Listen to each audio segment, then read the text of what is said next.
Welcome back to Dragon Claw.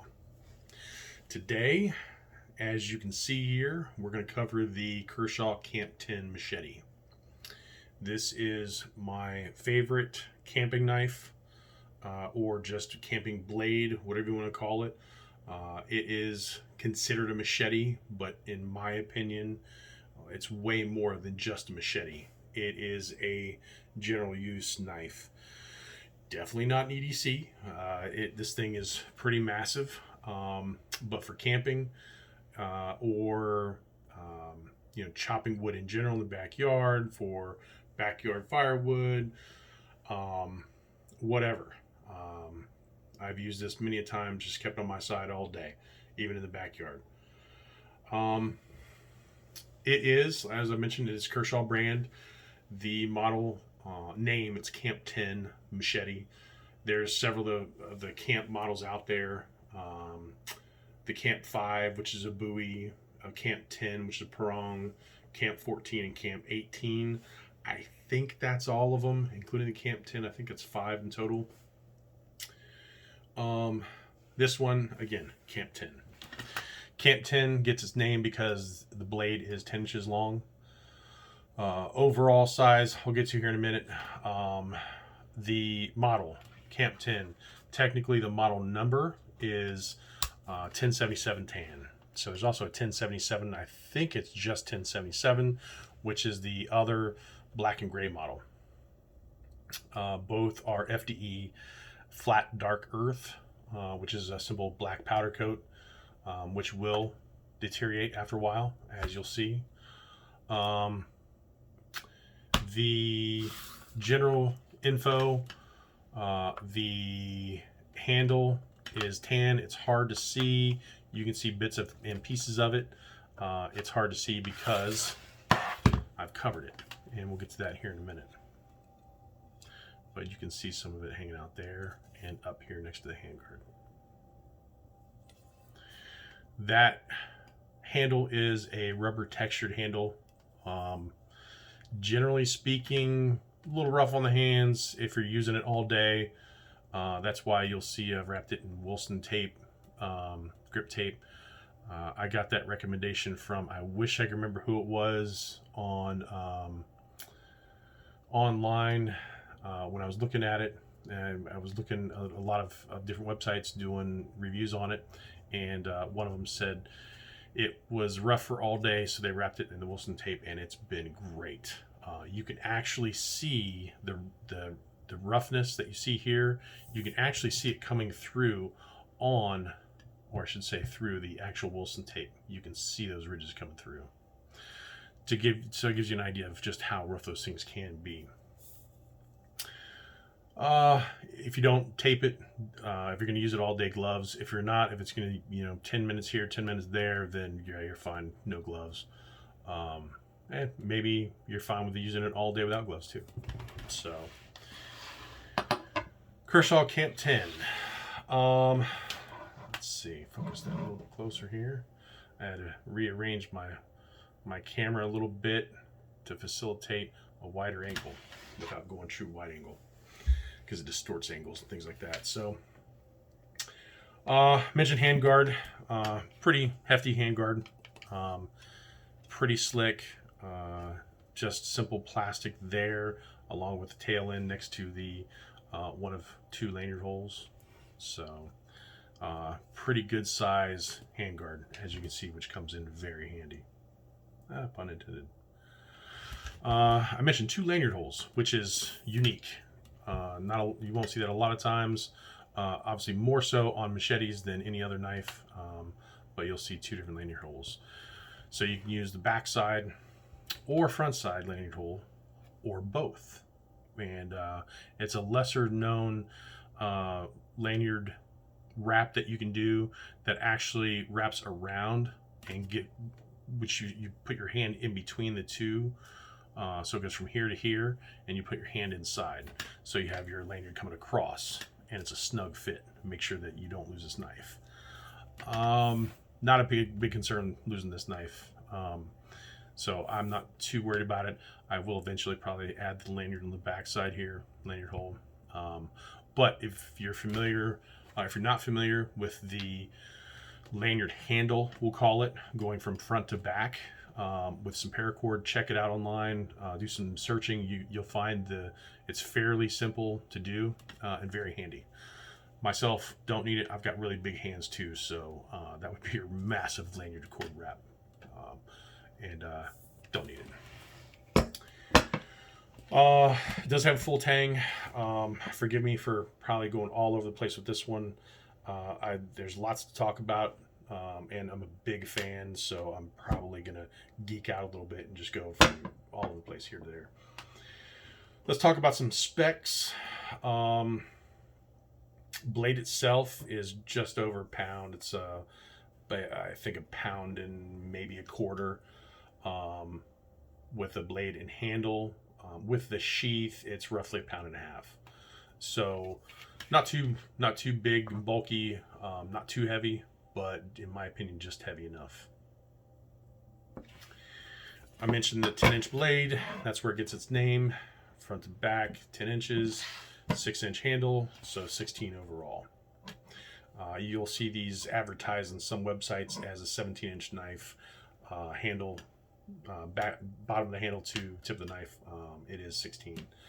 As a matter of fact, I always have my trusty measuring tape here. And as you can see, right at 16. You probably can't see that, so right there, 16. The blade itself is 65 magnesium spring steel, or manganese steel, aka mang alloy. Mang alloy. You'll hear it pronounced a couple different ways. I believe it's mang alloy is the proper pronunciation, but please feel free to correct me if I'm wrong. You can hear it when you swipe. Hopefully it comes through. You have that unique sound of spring steel, in my opinion. When you rub your hand over it, you can always tell that spring steel. It is a Chinese steel that's used for resistance and edge holding as well as hardness. Pretty well known in machetes in general, more so than just knives in general, but specifically machetes in general. Let's see how many times I can say general. Sheath. Let's put that aside for right now, and we'll focus a little bit more on the sheath. This is a glass-filled nylon. Pretty doggone sturdy. Not too much to it, but just enough to be very handy. It is molded for a good fit, but not a snug fit. And I'm emphasizing this. This is, in my opinion, where they kind of they laxed a little bit on the sheath design. I wish it was a little bit more snug. But when it goes in there, it looks snug, but as you can hear, that thing is all over the place. And in all fairness, it's probably a fraction of an inch of room in there. When I say all off, you can just by the sound of it, it sounds like it's all off, but it's probably not too bad, but just enough to be very loud and annoying. That's probably the one fail point on the Camp 10 is that I wanted a snug fit sheath, and it's nowhere close. Luckily, with the strap, and a single button strap, with that on there, it is very snug. It is not coming off. You can still hear it though. But again, extremely snug, very little give. Show the back side. You have strap for dangle carry, aka drop leg. But what's really cool here is your two straps on the sheath going perpendicular to the dangle strap, so you can do a scout carry. Scout carries, in my opinion, are very handy for camp knives. Any kind of survival camp experience, whatever you want to call it, it's always nice to have that scout carry. So it's out of the way. It's not in your way. It is not annoying. drop leg, aka danglers, especially this size, can get a little annoying in the way, but this one can be done scout style as well, so very handy. I've heard some other people have rearranged the straps for different types of carries. I've only heard it, I've not seen it. It seems a little limited to me. I don't know how else you could do that, but hey, have at it. If you're familiar with it, you've seen them, please share. I'd love to know. One thing to note is Lefty Carry. So this is set up for a blade back carry. So if it's on my right side and I'm grabbing it here, the blade's going to be towards my back. To flip-flop it on the left-hand side, it would be a blade front carry. An OWD or OWB outside waistband blade front if it was a lefty. However, please note that with a Phillips head screwdriver, you can reverse that to be a left-handed blade forward OWB. So wouldn't take much, just two screws, actually technically four. Actually I think it's the nut on the back, so 2 screws. Reverse them and now you have a blade back OWB on the left side. What else? We talked about it being a fairly secure with a strap, otherwise very loose. That is my one complaint. You'll notice lanyard holes. They're all over the place with this one. So that 1, 2, 3, 1, 2, 3, and your bottoms towards the tip. So that gives you a very robust configuration for a pack. Not so much belt, but yeah, we'll throw belt in there, trail box, whatever you want, you name it. So lanyard holes, very handy for having a strapping to just about anything.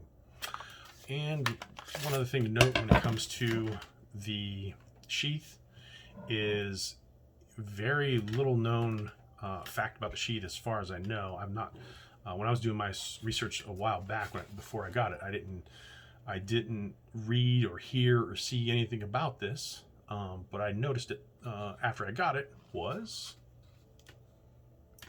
right there, a little drain hole. So really cool in camping. If you get wet while you're out there chopping wood or whatever, you don't have to worry about water settling in your hard sheath, your plastic sheath, and then rusting your blade, especially with this kind of blade. It will rust easily if not taken care of. But that little drain hole on the tip will keep it from collecting water in the sheath. Very cool. What else? One of the coolest things I thought that really brought me to this knife over other machetes was the design. It looked very similar to Khukuri, which is my I'm obsessed with Khukuris. Matter of fact, I think I've got my other Khukuri here. I will do another one about this, but I'll compare them. This is my K-bar Khukuri, and I won't get into much detail with this one. Not as drastic of that drop point as the Khukuri, but as you can see, very familiar design. Big belly, recurve, just similar to the Khukuri. But I won't get into that detail now. This is all about the Cam 10. You'll notice the handle, a bit of a palm swell, so that's very handy for me. With big hands, having that palm swell, it really just fits really good in my hand. I'm not sure how it would be with smaller hands, but in general, a good palm swell is nice for me. So love that. Big bevel, as you can see, not much to it. Like I mentioned, something of a recurve. You'll see the big belly back into to the thinner front. No swedge, no coil. That's about all there is. Not much flat, as you can see. It's hard to see. When I get a good angle, you can see it, and that's about it. Overall, this is a great chopper. I've used this time and time again. It has not taken too much wear, all things considered. This side looks a little bit worse than the other. But all things considered, it's holding up pretty nice. It's actually a little dirty. I did not clean it the last time I had it out, so shame on me. As you can see, it's pretty dry and you can hear it. This is good, very similar to a Khukuri. It's a good chopper, but it's also good at splitting, slicing. It has different cutting parts to that edge and to the front and to the tip for all your cutting needs when you're camping. And pretty good thickness. I don't know the thickness of that spine or back of that blade, but as you can see, very thick, holds up nice, which is one of the design features, especially with that 65 magnesium steel or mag alloy. Overall, when it comes to camping, I love this knife. This is definitely my choice whenever I'm going camping. Again, even backyard chopping wood, this is my go-to. I would highly recommend it for anyone for their general use, be it camping, backwoods, or backyard firewood, you name it. Between this and my K-bar Khukuri, that's all I need. I kind of use them interchangeably. I don't even need a hatchet or an axe unless I'm getting some really big wood. Then I'm using obviously my splitter and my mauler. But other than that, general use, perfect. I would not choose this or choose any other knife over the Camp 10. I will say, other than Khukuri, the design, again, very similar, and usage very similar. So have at it. Kershaw Camp 10 Machete. I'll have more in those lines coming soon, especially that Camp 5. I'm very interested in the Camp 5 buoy. It's a somewhat understated buoy when you look at it compared to others. But if you have any questions, post them in the comments. And I hope you've enjoyed this session that discussed the Kershaw Camp 10 Machete. Thank you for swinging by, and I appreciate it. Goodbye.